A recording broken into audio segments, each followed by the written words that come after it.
শুভ নববর্ষ। আজকে বাঙালিদের বা বাংলা ভাষাভাষীদের বছরের প্রথম দিন পহেলা বৈশাখ।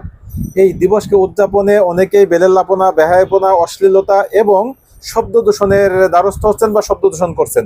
বিশেষত আমি যদি স্পেসিফিক বলতে চাই, ঢাকা মেডিকেল এবং পিজি হসপিটাল, এই দুটো হসপিটাল, বারডেম হসপিটাল, এই হসপিটালগুলির আশেপাশে যেইভাবে শব্দ দূষণ হচ্ছে, যেইভাবে বিকট সাউন্ডে গান বাজনা হচ্ছে, তাতে রোগীদের সেখানে থাকাটা অনেকটাই কষ্টসাধ্য।